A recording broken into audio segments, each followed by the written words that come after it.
নাসিরুদ্দিন পাটোয়ারি বলেছেন, জামায়াত লয়ার হাউজে পিয়ার এবং বিএনপি নোট অফ ডিসেন্ট নিয়ে সরকারের সাথে দর কষাকষি করতে চাইছে। তাদের উদ্দেশ্য কোথায়? ডিসি বা এসপি নিয়োগ হবে তা নিয়ে আলোচনা করা। জাতি যখন গভীর সংকটে, এই সময় এই দুই দল বাংলাদেশকে ভিন্ন এক সংকটের দিকে ঠেলে দিচ্ছে। গণভোটের প্রসঙ্গে এনসিপির মুখ্য সমন্বয়ক বলেন, যদি হ্যাঁ জয়যুক্ত হয় তবে বাংলাদেশের জনগণের বিজয় হবে। এ কারণে আমরা জামায়াত ইসলামের প্রতি আহ্বান জানাবো, ভণ্ডামি পরিহার করে আপনাদের অন্তরের কথা খুলে বলুন। জামায়াত ইসলামের কাছে আহ্বান রাখবো, ভণ্ডামি বাদ দেন। আপনারা ভণ্ডামি বাদ দিয়ে অন্তরে কি আছে একটু খুলে বলেন।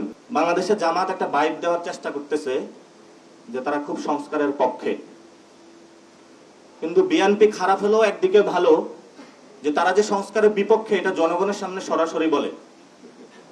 আর জামায়াত হলো এমন যে মনে ওরা সংস্কারের বিপক্ষে, মুখে তারা বলে সংস্কারের পক্ষে। আমরা এখনো সুপারিশমালার কোনো সমাধান করতে পারি নাই, প্রস্তাব আমরা একে নাকি দুয়ে যাব সেই বিষয়ে সমাধান করতে পারি নাই, আদেশের বিষয়ে কোনো সমাধান করতে পারি নাই। তারা নতুন করে মার্কেটে নিয়ে এসেছে গণভোট। গণভোট হবে, গণভোট হলে তো জামাত যে পার্লামেন্টে 300 সিট পেয়ে যাবে সেটা তো আর বাংলাদেশে হচ্ছে না। আমরা আগেও বলেছি, গণভোটে যদি হ্যাঁ জয়যুক্ত হয় এটা তো বাংলাদেশের জনগণের জয়যুক্ত হবে, এটা তো জামায়াত ইসলামের জয় হবে না। এই জন্য আমরা জামায়াত ইসলামের কাছে আহ্বান রাখবো, ভণ্ডামি বাদ দেন। আপনারা ভণ্ডামি বাদ দেন। ভণ্ডামি বাদ দিয়ে অন্তরে কি আছে একটু খুলে বলেন। লোয়ার হাউসে পিয়ার কি একটু সিট বার্গেইনের জন্য, যেটা 4 দলীয় জোটে করেছিলেন ওইটা কি একটু বাড়ানোর জন্য চাচ্ছেন নাকি অন্য কোনো কারণে? গণভোটের প্রশ্ন বা তারিখটা আগে চাচ্ছেন, এটা কি কিছু সিট বাড়ানোর জন্য নাকি অন্য কোনো কারণে? যদি রাজপথে নামতে হয় যৌক্তিক দাবি নিয়ে নামেন। তারা জনগণকে বুঝাতে চাচ্ছে যে আমরা হলো বিএনপির অ্যান্টি, বাংলাদেশকে নতুন একটি জায়গায় নিয়ে যেতে চাই।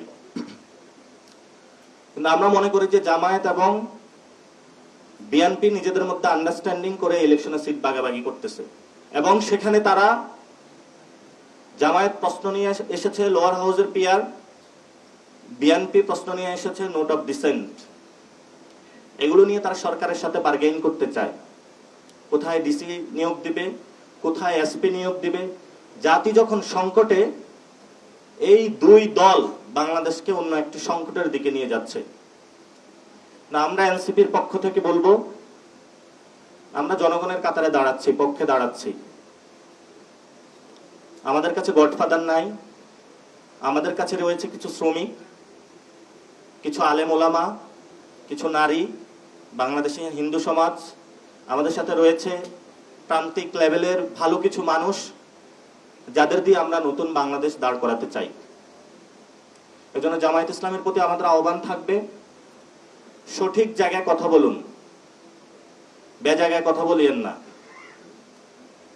71ও আপনারা উল্টাপাল্টা কাজ করেছিলেন, 24ও এসে এখন মাথায় ভূত চেপেছে উল্টাপাল্টা কাজ শুরু করেছেন। এজন্য জামায়াত ইসলামীকে আমরা বলবো, গণভোট নিয়ে জনমনে আতঙ্ক সৃষ্টি না করে সংস্কারের জন্য নোট অফ ডিসেন্টের প্রক্রিয়াগুলো কিভাবে আমরা একটি সমাধানে পৌঁছতে পারি, আদেশটা কিভাবে জারি করা যায়, ডক্টর ইউনূস শহীদ মিনারে কখন এসে জারি করবেন, সেই বিষয়ে আপনাদের দাবি তোলা উচিত। আমরা এনসিপির পক্ষ থেকে মনে করি জামায়াত যে দাবিগুলো তুলতেছে, লোয়ার হাউসের পিয়ার এবং গণভোটটা আগে দেওয়া, এগুলো হলো জামাতের ভণ্ডামি, এগুলো হলো কিছু সিটের বার্গেইনের জন্য।